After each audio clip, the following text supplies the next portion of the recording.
Hello friends, आप सभी का स्वागत है आपके अपने यूट्यूब चैनल स्टडीयालय पर। आज हम सीटेट जुलाई 2025 एग्जाम के लिए एसएसटी यानी सामाजिक विज्ञान के प्रैक्टिस सेट 1 लेकर आए हैं। यहाँ पर आपको मिलेंगे 20 प्रश्नों की प्रैक्टिस सेट जो कि आपके लिए बहुत ही इंपॉर्टेंट है। और यहाँ 2-3 प्रश्न ऐसे हैं जो कि पीवाईक्यू है, जो पिछले एग्जाम में आ चुके हैं। तो चलिए हम क्वेश्चन स्टार्ट करते हैं। वीडियो को आप पूरा देखिए जिससे आपकी तैयारी अच्छी बन सके, और चैनल को सब्सक्राइब करना भी मत भूलिए। तो चलिए पहला प्रश्न देखेंगे कि निम्नलिखित में से कौन सा बाजार शब्दावली की व्याख्या करता है। तो ऑप्शन ए, एक दुकान जहां उद्योगपति द्वारा निर्मित वस्तुएं बेची जाती हैं। बी, एक उद्योग द्वारा उत्पादित एक खास किस्म की वस्तु का संभावी व्यापार। सी, एक माल जो उत्पाद बेचता है। और ऑप्शन डी क्या कह रहा है कि एक स्थानीय जगह जहां उद्योग स्थापित करने के अनुकूलित या प्रेरक स्थितियां होती हैं। तो राइट आंसर क्या हो जाएगा? डी हो जाएगा। क्या हो जाएगा इस प्रश्न का right answer? D right answer हो जाएगा। हम देखेंगे प्रश्न नंबर 2। यहाँ है निम्नलिखित में से कौन सा प्राथमिक आर्थिक गतिविधियां नहीं है। तो नहीं पर फोकस रखिए, क्योंकि कभी कभी पूछा जाएगा है या नहीं है। तो ऑप्शन ए कृषि, बी व्यापार, सी मछली पालन और डी खनन। तो दूसरे का राइट आंसर क्या हो जाएगा? बी। बी क्या हो जाएगा? प्राथमिक आर्थिक व्यापार नहीं होगा। तो हम देखेंगे प्रश्न नंबर 3 कि पीएचसी का अर्थ है पब्लिक हेल्थ कोर्ट या public health centre, public health corporation, private health centre. तो पीएचसी देखिए फुल फॉर्म भी पूछा जाएगा, तो राइट आंसर क्या हो जाएगा? तीसरे का राइट आंसर बी हो जाएगा, पब्लिक हेल्थ सेंटर। क्या हो जाएगा? पब्लिक हेल्थ सेंटर हो जाएगा। देखेंगे प्रश्न नंबर 4 कि यदि जून में लंदन में सुबह 10 बजे है तो भारतीय मानक समय द्वारा जो मानक समय है होगा वो दोपहर में कितना बजेगा। कहने का मतलब है लंदन में 10 बजा है तो भारत में कितना बजेगा। तो आपको ऑप्शन है कि 3 बजेंगे, 3:30 बजेगा, या 2 बजेगा, या 2:30 बजेगा। तो राइट आंसर क्या हो जाएगा? चौथे का बी हो जाएगा। क्या हो जाएगा जी? जो है बी हो जाएगा। तो यहाँ आपको बता दूं कि जो मानक समय है लंदन से भारत का मानक समय 5.5 घंटे आगे चलता है। यानी जो हमारी ग्रीनविच है, ग्रीनविच से भारत का मानक समय 5.5 घंटे आगे चलेगा। तो अगर हम 10 में 5.5 घंटे जोड़ेंगे तो कितना आएगा? 3 बज जाएंगे। कितने बजेंगे? 3 बजेंगे। तो राइट आंसर यही हो जाएगा। अगर यहाँ जो है समय चेंज कर दिया जाएगा तो आप लोग 5.5 घंटे जोड़ना दीजिएगा। अगर लंदन का पूछ लेते तो घटा देते। तो चलिए हम देखेंगे प्रश्न नंबर 5 कि संरचना और व्यवहार की वह प्रणाली जिसमें पुरुष स्त्री अपनी प्रधानता दिखाता है उसे उत्पीड़ित और शोषित करता है क्या कहलाती है। तो यहाँ आपको रिक्त स्थान की जगह बताया जाएगा कि फांसीवाद, पितृसत्तात्मक, राजतंत्र, पद अनुक्रमिक। तो पांचवे का राइट सी हो जाएगा, राजतंत्र हो जाएगा। क्या हो जाएगा? राजतंत्र राइट आंसर हो जाएगा। हम देखेंगे प्रश्न नंबर 6 कि निम्नलिखित में से कौन सा कथन प्रशस्ति के बारे में गलत है।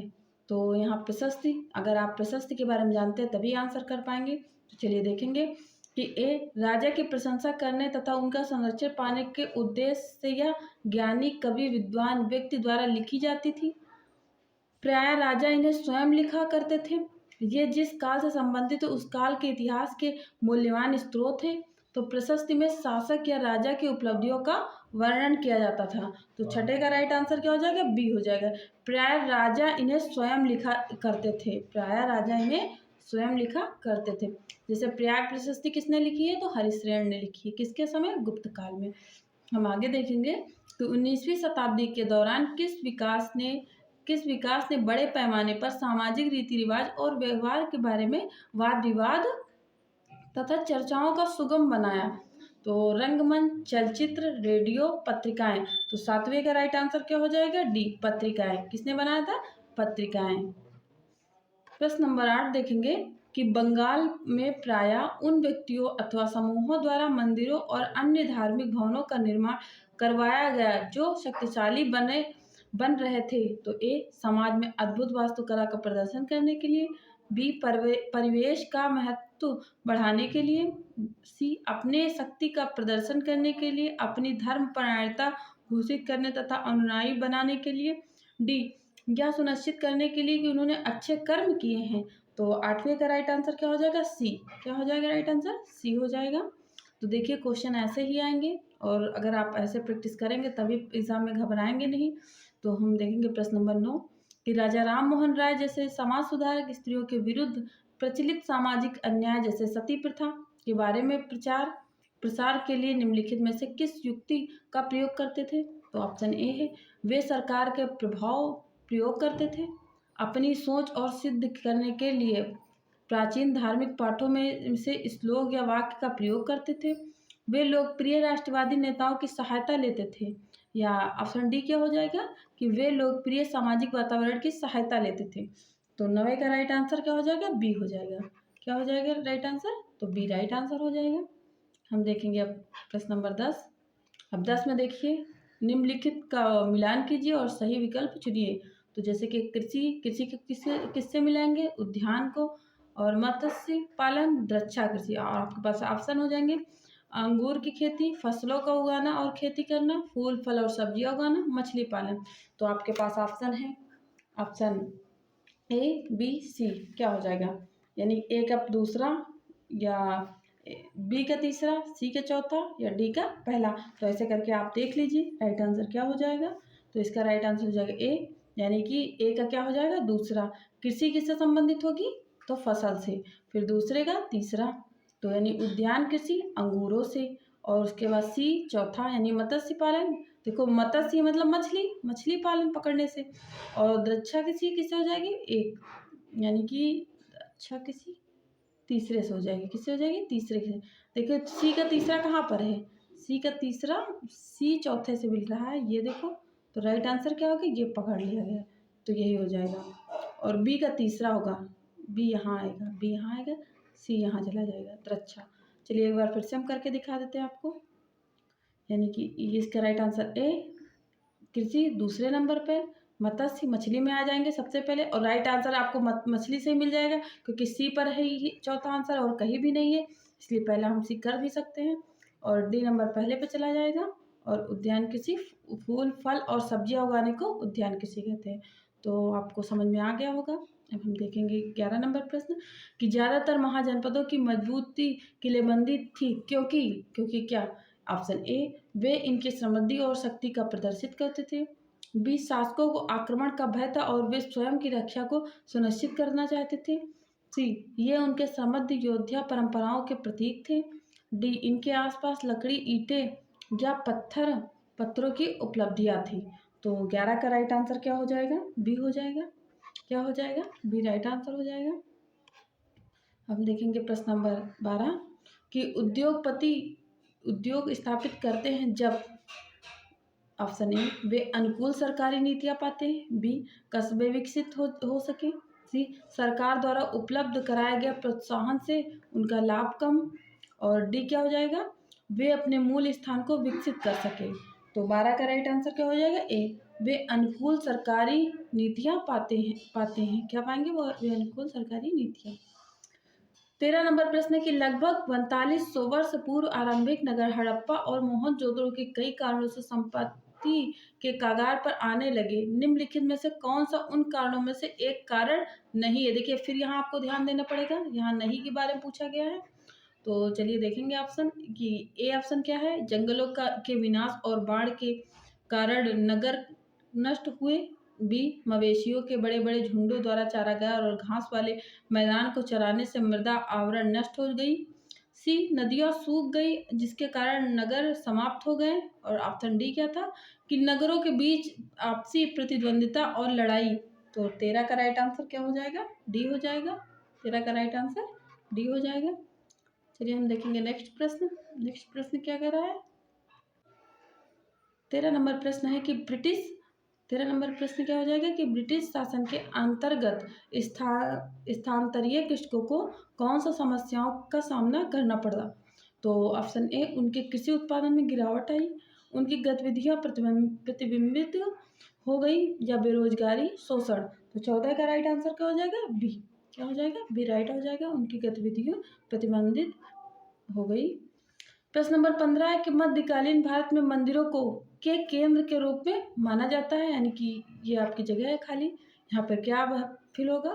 तो ऑप्शन ए है कि सांस्कृतिक गतिविधियों, बड़े पैमाने पर विदेशी यात्रा, सी सूफी आंदोलन, डी वास्तुकला।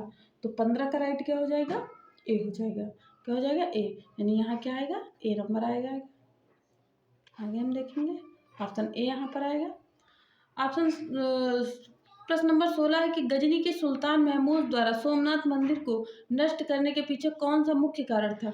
उसे मंदिर की वास्तुकला पसंद नहीं थी, उसने इस्लाम के महान नायक के रूप में श्रेय लेने की कोशिश की थी, वह किसी अन्य उद्देश्य के लिए मंदिर का उपयोग करना चाहता था, और डी हो जाएगा कि वह वहाँ एक महल बनाना चाहता था। तो 16 का राइट आंसर क्या हो जाएगा, बी हो जाएगा कि वह इस्लाम के महान नायक के रूप में श्रेय लेने की कोशिश कर रहा था, इसीलिए उसने सोमनाथ मंदिर को लूटा था। वैसे उसके 17 आक्रमण होते हैं, पहला आक्रमण 1000 में और लास्ट आक्रमण 1027 में। आगे देखेंगे 17 नंबर प्रश्न कि निम्नलिखित में से कौन सा कथन प्राचीन हस्तलिपि के संदर्भ में सही नहीं है। देखिए यहाँ फिर नहीं को मेंशन किया गया है, तो ये आपको ध्यान देने वाली बात है, नहीं तो इससे का क्वेश्चन आता हुआ भी गलत हो सकता है। ऑप्शन ए है कि वे प्रायः ताड़ पत्रों पर लिखी हुई थी, वे जिस काल को प्रदर्शित करती है उस काल का मुख्य स्रोत है, वे हस्तलिखित थी और उसके बाद मुद्रित हो गई, और डी क्या है कि कुछ हस्तलिपियां पत्थर या धातु पर उकेरी गई। तो 17 का राइट आंसर क्या हो जाएगा, सी हो जाएगा। क्या हो जाएगा, सी राइट आंसर हो जाएगा। हम देखेंगे 18 नंबर प्रश्न कि भारत में प्रभावी प्रशासनिक प्रथा विकसित करने के लिए ब्रिटिश सरकार ने निम्नलिखित में से किसे अपनाया। सर्वेक्षण करने की प्रथा, भू राजस्व संग्रह करने की प्रथा, या सी स्थानीय जनसंख्या का शोषण करने की प्रथा, और डी सैन्य अभियान। तो राइट आंसर क्या हो जाएगा, 18 का राइट आंसर हो जाएगा बी हो जाएगा। क्या हो जाएगा, बी राइट आंसर हो जाएगा। प्रश्न नंबर 19 देखेंगे कि निम्नलिखित में से कौन सा उच्च ज्वार के कारण होने वाली लाभ नहीं है। इन ऑप्शन ए, इनसे विद्युत उत्पन्न की जा सकती है, बी पर्यटकों को लाने के लिए द्वारा या स्थानीय अर्थव्यवस्था में सहायक होते हैं, सी नौ संचालन सरल होता है, डी यह मछली पकड़ने में सहायक होते हैं। तो 19 का राइट आंसर क्या हो जाएगा, बी राइट आंसर हो जाएगा। 20 का राइट आंसर हो जाएगा। तो फ्रेंड्स, आपको अगर मेरी वीडियो अच्छी लग रही हो तो वीडियो को लाइक करिएगा, चैनल को सब्सक्राइब करना मत भूलिए, अपने फ्रेंड में शेयर करिए जो सीटेट के तैयारी कर रहे हैं। तो हम देखेंगे प्रश्न नंबर 20। हमने यहाँ हर टाइप के क्वेश्चन लेकर आई हूँ जैसे कि एग्जाम में आते हैं, और हर सब्जेक्ट भी पढ़ाए जा रहे हैं। अगर आपका हिंदी है तो हिंदी देख लीजिए, SST सब में आती है यानी आर्ट साइड वालों का, तो SST देख लीजिए। तो चलिए हम 20 नंबर प्रश्न देखेंगे कि निम्नलिखित आरेख में कौन सा तीर दक्षिण पूर्व किसको दक्षिण पूर्व दिशा को दर्शाता है। तो जैसा कि हम जानते हैं ये उत्तर हो जाएगा और ये दक्षिण हो जाएगा, ये पूरब, ये पश्चिम, सॉरी ये पूरब हो जाएगा। तो अब जो है दक्षिण पूर्व के बारे में बात की गई है, तो यानी दक्षिण पूर्व में दक्षिण ये वाला भाग, और ये क्या हो जाएगा पूरब। इन दक्षिण पूर्व के बीच में कौन आ रहा है, तो डी आ रहा है। कौन आ जाएगा, डी। तो राइट आंसर क्या हो जाएगा, ये हो जाएगा डी। राइट आंसर डी हो जाएगा। आपको समझ में आ गया होगा। तो क्वेश्चन ऐसे भी बनते हैं, तो हमने हर तरह से प्रैक्टिस करवा ली है। तो फ्रेंड्स, मेरी वीडियो कैसी लगी है, आप लोग वीडियो को लाइक करना मत भूलिएगा, चैनल को सब्सक्राइब कर लीजिए, और मिलते हैं नेक्स्ट वीडियो में। थैंक्स।